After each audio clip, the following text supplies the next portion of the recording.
Putri Chandrawati bilang ia dilecehkan, dilucuti bajunya, sampai trauma nangis di kamar mandi. Manipulatif sekali. Misteri makna behind the scenes video klip memiliki tapi tetap sopan.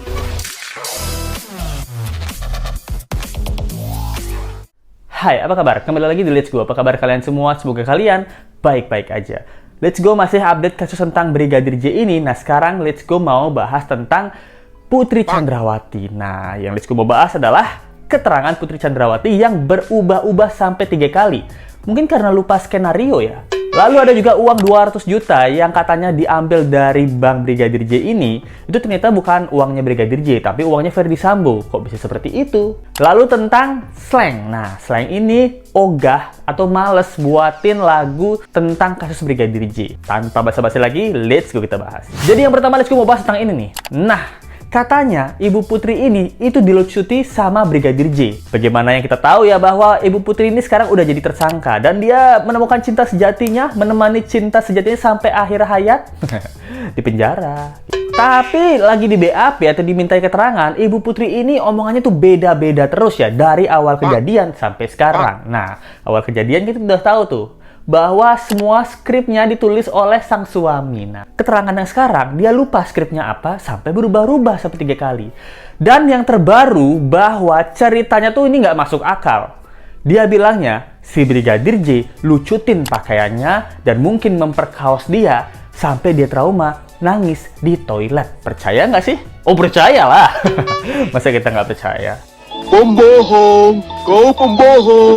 Nah, let's go ceritain ya. Jadi awalnya itu tuh kejadiannya waktu ada di Magelang. Nah, pada saat di Magelang, kamar tidur Ibu Putri ini ada di lantai 2. Nah, katanya Brigadir J ini, kata si Ibu Putri ya, itu tuh naik ke lantai 2. Set. Nah, di lantai 2 itu langsung melucuti pakaian Ibu Putri gitu. Dan mungkin melakukan tindakan seksual. Nah, kalian pikir aja apa yang bisa Brigadir J lakukan nih. Masa dia tiba-tiba kucuk-kucuk ke lantai 2, buka pintu kamar, lihat Ibu Putri, halo Ibu Putri, langsung melucuti pakaian dan macam-macam gitu. Nah, melucuti pakaian dan macam-macam itu kan kalau memang kejadian pada saat itu beneran terjadi dan Ibu Putri ini takut tidak mau dilecehkan, sudah pasti teriak gitu. Tolong, Baradae, Bribka RR yang sembunyi di balik kulkas. Tolong, saya mau dilecehkan nih sama Brigadir J. Pasti kayak gitu. Nah, terus keterangannya setelah kejadian pelucutan baju itu, ini dia tuh menangis di dalam toilet. Nah, menurut Ibu Putri Chandrawati. Ini stop dulu sampai sini timelinenya. Nah, ini yang let's go pikirkan ya. Keterangannya tuh sangat janggal. Nah, kalau Ibu Putri tidak mau dilecehkan, berarti dia tinggal teriak. Sangat mudah. Teori kedua bahwa Ibu Putri ini memang punya hubungan asmara sama Brigadir J. Nah, jadinya mereka memang sudah sering melakukan hal tersebut. Lalu, yang teori yang ketiga adalah bukan si Ibu Putri yang dilucuti bajunya Brigadir J, tapi Brigadir J yang dilucuti bajunya sama Ibu Putri. Boom! Oh, mind blowing nggak nih?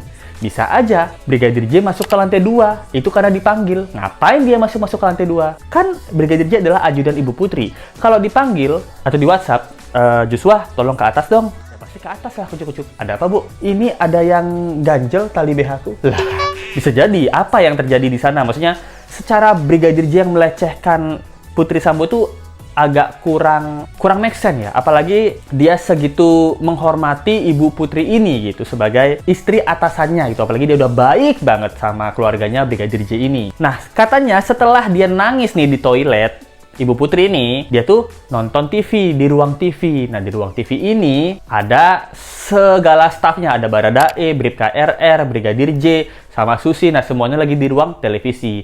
Ibu Putri nontonlah televisi ini. Nah, setelah kejadian dari ruangan televisi ini, 3 hari kemudian, si Ibu Putri ini nyuruh Bribka RR sama Baradae buat anterin makanan ke sekolah anaknya. Nah, sekolah anaknya ini deket ya, mungkin sekitar 10-20 menit Pak kalau pakai mobil gitu. Nah, nganterlah si Bribka RR sama si Baradae, nganterin lah di SMA Taruna Nusantara. Tapi ini agak aneh ya. Oh, sudah SMA kenapa masih dianterin makanan? Kan tinggal transfer aja, suruh beli di catering sendiri ya. Di dalam rumah cuman ada Joshua, Kuat Ma'ruf, ini supirnya dari Ibu Putri Chandrawati, sama Susi. Susi ini asisten rumah tangga dari Ibu Putri. Nah, katanya kondisi Ibu Putri ini lagi meriang, lagi sakit gitu. Merindukan kasih sayang karena suaminya dinas mulu sama si cantik. Loh. Jadi lagi meriang ya. Nah, jadi si Kuat Ma'ruf kerjaan sopir apa sih? Kalau nggak cuma nyupir, ya ngerokok, ngopi, nyantai, atau godain pembantu. Jadi si Kuat Ma'ruf ini katanya tuh lagi santai, lagi di luar, dia ngerokok gitu. Nah, pada saat ngerokok, dia ngeliat nih Brigadir Joshua itu ngendap-ngendap mau masuk ke kamarnya Ibu Putri. Ngeliat Brigadir J ngendap-ngendap ke lantai 2, si Kuat Ma'ruf ini langsung katanya ngikutin si Brigadir J. Dia lewat, Brigadir J mau kemana tuh? Mau ke lantai 2. Udah kayak setan ngendap-ngendap. Atau mungkin Kuat Ma'ruf nih tahu nih, Brigadir J mau ke lantai 2. Pasti mau tuh. Nah, ini nggak tahu nih apa tiba-tiba Kuat Ma'ruf pikirkan sampai tiba-tiba dia, aku mau ikutin lah gitu. Dan ngapain Brigadir J ngendap-ngendap? Kalau mau ke lantai 2 ya tinggal ke lantai 2 aja. Brigadir J ini kan adalah ajudan atau tugasnya melindungi Ibu Putri Chandrawati. Dan pasti Ibu Putri Chandrawati tuh kadang-kadang minta tolong. Joshua, tolong ke atas dong, ambilin minum. Joshua, tolong ke atas dong. Ambilin makanan. Joshua, tolong ke atas dong, tutupin korden, apa kayak gitu ya. Itu hal yang wajar kalau tiba-tiba si Joshua nih ke atas gitu. Tapi kayak ngendap-ngendap ini nggak mungkin. Ini karena keterangan Ibu Putri Chandrawati ya, bukan keterangan dari Kuat Ma'ruf itu. Jadi Kuat Ma'ruf nih mengejar lah si Joshua nih gitu. Langsung dia menggedor pintu sama jendela. Digedor. Nah, katanya tuh Ibu Putri tuh lagi nangis tuh di toilet. Abis digedor-gedor, Joshua nih, Brigadir J itu kabur gitu. Kabur langsung ke dapur gitu. Langsung dia bilang, Joshua, sedang apa kau? Gitu. Joshua panik, langsung bilang, sabar om, bisa saya jelasin gitu. Katanya sambil bisa jelasin, dia tuh lari-larian dah mereka dua, lari sampai ke depan rumah. Ini aja udah nggak masuk akal ya. Kalian bayangin deh, Kuat Ma'ruf nih, gedor-gedor, Joshua, kamu lagi apa? Gitu. Langsung Joshua lari. Sabar om, saya bisa jelasin om, tapi sambil lari. Saya bisa jelasin om. Nggak masuk akal nih. ini skenario Tuyul dan Mbak Yul banget nih, atau Jin dan Jun banget ini gitu. Ini aja udah terkesan skrip banget nih. Keterangan dari Ibu Putri ya, maklum Ibu Putri kan orang dulu ya, mungkin tontonan skripnya masih mengubah-ubah di sinetron 90-an gitu. Jadinya skripnya tuh kayak gitu, cuman gitu aja. Cuman saya bisa jelaskan, tapi di sini dia nggak ngasih tahu bahwa penjelasan apa yang dijelasin sama Brigadir J gitu. Dan lagian, Kuat Ma'ruf ini kan supir ya. Kenapa supir sok-sokan sama Brigadir sama ajudan ini? Kayaknya kalau supir ini berarti dia kan tanda kutip ya, ini bukan level orang gitu, tapi jabatannya kan lebih rendah daripada Brigadir J. Kenapa dia sok-sokan gedor-gedor gitu? Dan lancang banget nih si supir nih ngikutin mau tahu urusan ajudan sama bos ya. Nah, ini hal yang sangat janggal tuh. Dan keterangan dari Ibu Putri ini nggak langsung diterima dong sama kepolisian, harusnya ya. Nah, kita tunggu aja hasil persidangan karena statementnya ini bikin cerita baru untuk warganet ya. Ini sangat nggak mungkin, kita udah tahu nih dari awal timeline sampai sekarang itu semuanya bohong. Kalau kalian yang percaya, kalian hebat banget sih bisa percaya cerita kayak gini ya. Nah, jadinya setelah hal tersebut, banyak warganet yang berasumsi. Sebenarnya ya, Bang Let's Go, kita nih berasumsi bahwa kayaknya Ibu Putri Chandrawati yang ganjen aja nih, yang halu. Karena apa? Karena mungkin tahu bahwa si Sambo ini punya si cantik. Nah, si cantik ini mungkin nggak cuma satu ya. Mungkin ada cantik 1, si cantik 2, si cantik 3, si cantik 5 gitu. Untuk ukuran Sambo gitu. Karena banyak cewek-cewek yang bersambo-sambo di TikTok ini. Mungkin si cantiknya ada banyak. Nah, jadi untuk melampiaskan rasa ini ya, meriangnya, merindukan kasih sayang, mungkin dia yang menggoda Brigadir J gitu. Ini asumsi dari warganet ya itu. Jadi dia yang menggoda Brigadir J konspirasinya. Nah, kenapa dia menggoda Brigadir J? Nah, kalian pikirin aja. Di rumah ada siapa? Baradae, anggota paling muda. Bribka RR, Kuat Ma'ruf, supir. Brigadir J. Yang paling ganteng siapa? Brigadir J lah. Misalnya nih, kalau dia selingkuh sama Kuat Ma'ruf, si Ibu Putri Chandrawati, Ferdy Sambo kan gila, lu malu-maluin aja lu, cari yang ganteng lah gitu. Masa sama Kuat Ma'ruf punya hubungan spesial ya? Pasti hubungannya yang paling menarik perhatian di sini adalah Brigadir J. Mungkin Pak Sambo lihat Brigadir J juga oke juga nih. Katanya kan Pak Sambo bisex ya gitu. Gara-gara Dua Lipa nih yang bilang nih gitu. Brigadir J oke juga ya.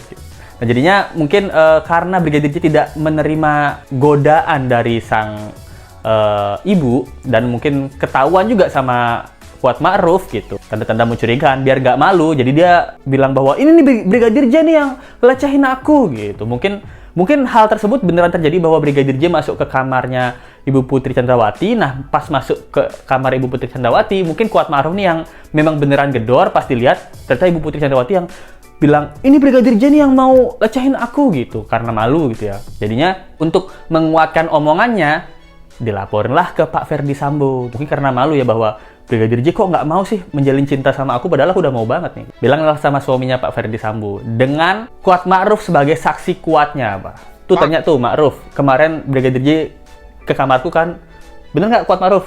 Bener Bu, dia lecehin aku kan? Iya Bu, menurut Ibu ya.